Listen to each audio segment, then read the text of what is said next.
रानी धीरे धीरे कह रही थी, प्रिय, 3 वर्ष बीत गए, 3 साल, और तुमने एक बार भी मेरी ओर देखा तक नहीं। मैं हर रात रोती रही, तुम्हारे लिए तड़पती रही, लेकिन तुम्हारे दिल को जरा भी रहम नहीं आया। क्या मैं इतनी तुच्छ हूं कि तुम मुझसे एक शब्द भी न कहो? जब भी मैं तुम्हें देखती हूं, तुम अपनी आंखें बंद कर लेते हो। क्यों? उसकी बातें सुनकर राजा का खून खौल उठा। वह तेजी से बाहर आया और उस पुराने गुंबद की ओर देखकर चिल्लाया, ए गुंबद, क्यों नहीं निगल लेती तू इस दुष्ट राक्षस को और इस स्त्री को जो अब इंसान की तरह नहीं रही? ये सुनते ही रानी गुस्से में तमतमाते हुए अपने प्रेमी के पास से उठी और राजा के सामने आ खड़ी हुई। उसकी आंखों में आंसू और क्रोध एक साथ थे। वह बोली, तुम पापी हो। तुम्हारी वजह से मेरा जीवन नर्क बन गया है। तुम्हारी क्रूरता ने मेरे प्रियतम को इस दशा में पहुंचा दिया है। राजा ने तलवार निकालते हुए कहा, हाँ, मैंने इस राक्षस को मारा है क्योंकि वह राक्षस है, इंसान नहीं। और तुम भी मृत्यु की अधिकारी हो क्योंकि तुमने मेरे सम्मान को रौंद डाला है। लेकिन जैसे ही उसने वार करना चाहा, रानी ने कुछ मंत्र बुदबुदाए और राजा का हाथ वहीं रुक गया। उसका शरीर जैसे जड़ हो गया हो, वह हिल तक नहीं पा रहा था। रानी ने गहरे स्वर में कहा, अब देखो मेरे मंत्र का प्रभाव। मैं आदेश देती हूं कि तुम आधे मनुष्य रहोगे और आधे पत्थर। कमर से नीचे अब तुम्हारा शरीर पत्थर का होगा, ताकि तुम अपनी गलती का बोझ उम्र भर ढोते रहो। उसके कहने की देर थी। मेरा शरीर वैसा ही हो गया, आधा इंसान और आधा पत्थर। अब न मैं पूरी तरह जिंदा था, न ही पूरी तरह मुर्दा। फिर उसने मुझे मेरे महल से उठवाया और इस सुनसान और अंधेरी जगह पर फेंकवा दिया। मेरे शहर को उसने एक खामोश झील में बदल दिया। जो लोग मुझसे वफादार थे, उन सबको उसने अपनी जादूगरी से मछलियों में बदल दिया। लाल, नीली, काली और पीली मछलियां, जो कभी मेरे राजदार और प्रजा हुआ करते थे।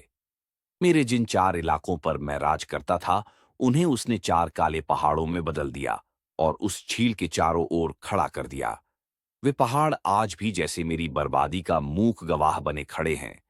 लेकिन उसका गुस्सा यहीं नहीं रुका। हर दिन वह यहां आती है और मेरी पीठ और कंधों पर 100 कोड़े मारती है। हर चोट पर मेरा खून छलक उठता है और उसके चेहरे पर मुस्कान होती है, एक ऐसी मुस्कान जिसमें तसल्ली होती है, पर रहम नहीं। फिर वह मुझे एक खुरदरी बकरी के बालों से बनी हुई मोटी काली चादर ओढ़ाती है और उसके ऊपर एक भारी सोने की कढ़ाई वाला बेशकीमती वस्त्र पहनाती है। ये वस्त्र इज्जत का नहीं, बल्कि तकलीफ का प्रतीक है।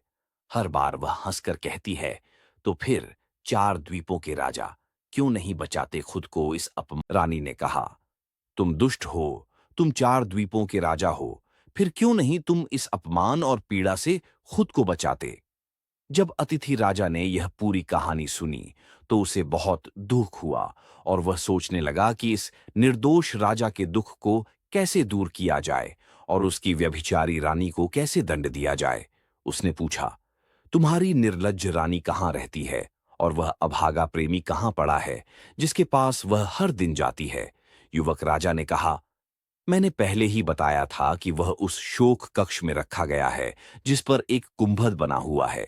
उस शोक कक्ष का एक रास्ता उस कमरे से होकर भी जाता है जो इस कमरे के नीचे है, जहां हम अभी बैठे हैं। मुझे नहीं पता कि वह डायन कहाँ रहती है।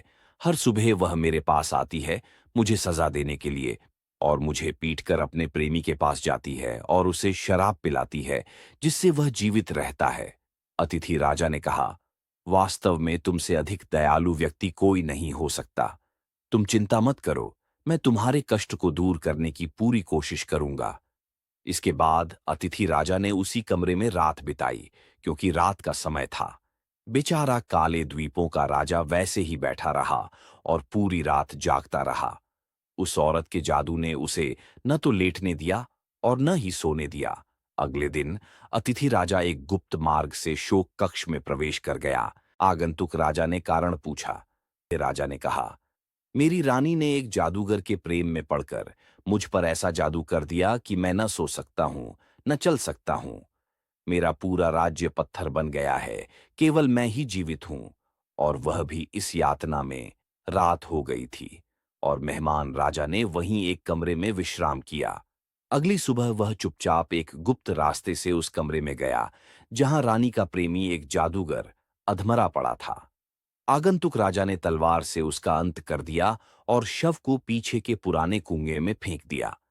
फिर वह स्वयं उस मृत प्रेमी के स्थान पर लेट गया और अपने चेहरे को कपड़े से ढक लिया। जैसे ही शाम हुई, रानी आई और अपने प्रेमी को मरा हुआ जानने से पहले वह उससे बात करने लगी।